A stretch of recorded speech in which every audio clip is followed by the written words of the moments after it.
But he really kind of won from your particular argument yesterday. I won. Today, rugby, best sports partnerships in rugby. And I think you're throwing a curveball to us again today, but I'm going to start.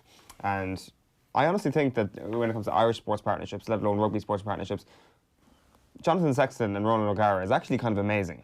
When you think about the curve that they've been on, the enmity that was shown and evident between them, from the Munster versus Leinster days to the out half versus out half in the Ireland days as well, and then this they wouldn't French share a room. Sojourn. Yeah, well, exactly. This French part of their careers where Ronan O'Gara and Jonathan Sexton combine minds to actually help us realise where this rivalry that existed between them all came from a deep-rooted appreciation of one another.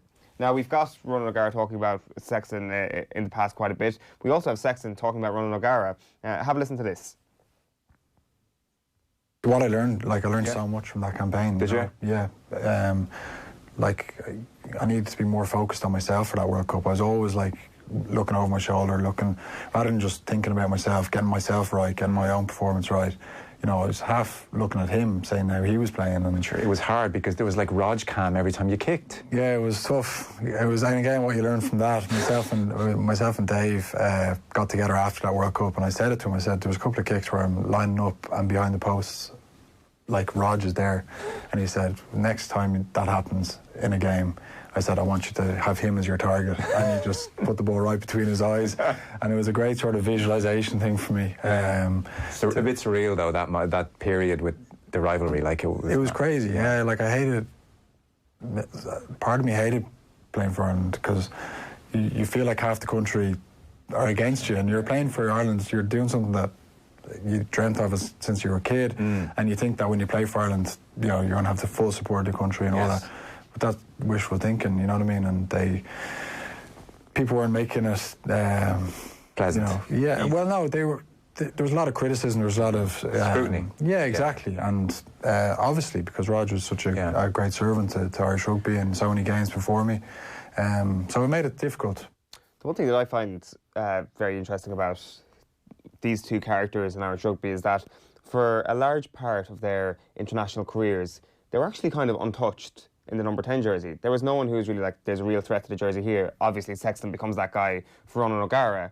But when Sexton gets that jersey, who is the guy that's genuinely been challenging Sexton? Of course, we've had the Joey Carberry idea floated out there, but there's never actually been any real suggestion that this jersey could be taken away from him, which is, I guess, testament to the level with which these guys are actually at, that they're they can self-motivate, they don't actually need somebody right up behind them. Now, maybe privately Joey Carberry is doing that and it actually is motivating Johnny Sexton. Time will tell if that's actually going to have any... I mean, there's the parallels between Sexton O'Gara and Sexton and Carberry down to the when they're playing for their provinces, there's a physical incident between them. But here's the thing, of course there is going to be a passing of the torch eventually because careers end, and I don't want that to be mistaken for there to have been a genuine rivalry during the peak of Sexton's career. Now, I know he's coming off, we're only 15 months out of him picking up the World Player of the Year award, so he's still very, very close. We're just coming off his peak.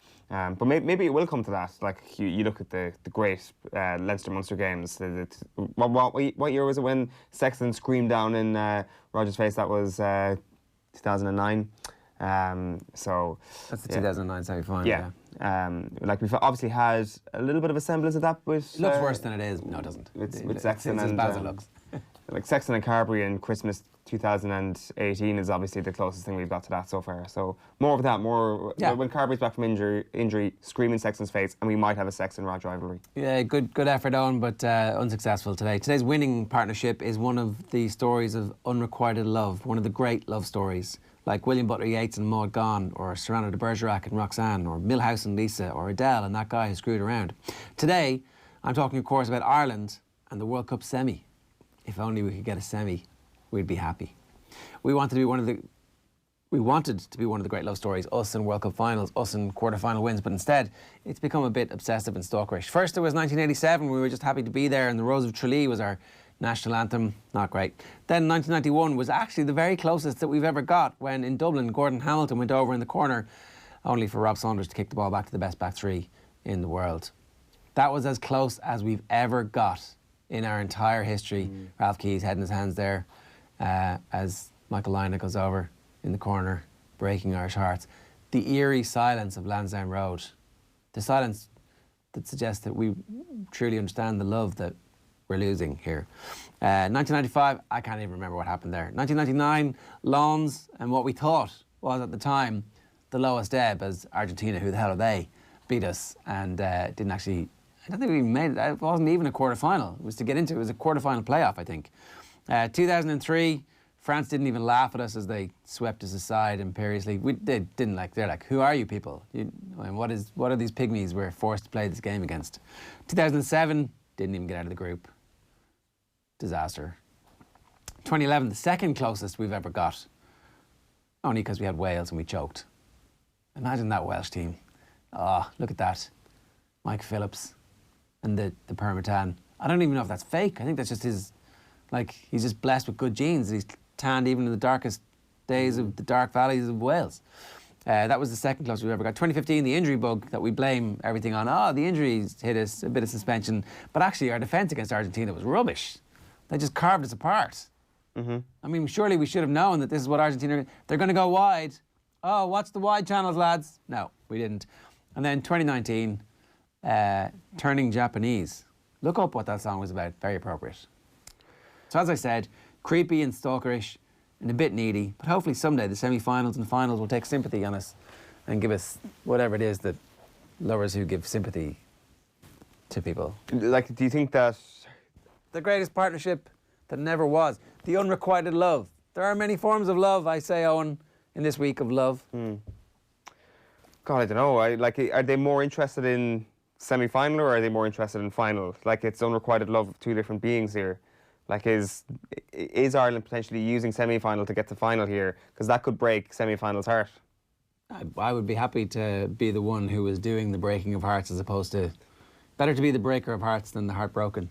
Well, unless you have an actual soul and feel a bit of sympathy for other human beings, then I would actually rather be in Ireland's position, you know? You can have sympathy bestowed upon you. And I wonder, is the constant heartbreak the reason why the Irish rugby team is so beloved around the country? That we feel sorry for the hopeless romantic that is the Irish rugby team? Because whenever it matters, they actually just can't seal the deal. Well, if you want to seal the deal this week, make sure that you get along to Pandora, who are sponsoring OTB AM all this week. Show her that you know her and find the perfect gift this Valentine's Day with Pandora. Pandora.net for the stuff and hashtag Pandora Valentines. We're going to be back with MMA fighter Rhys McKee, who's competing for the Cage Warriors welterweight title straight after these. OTB AM. Brought to you by Pandora. Celebrate love with a special gift.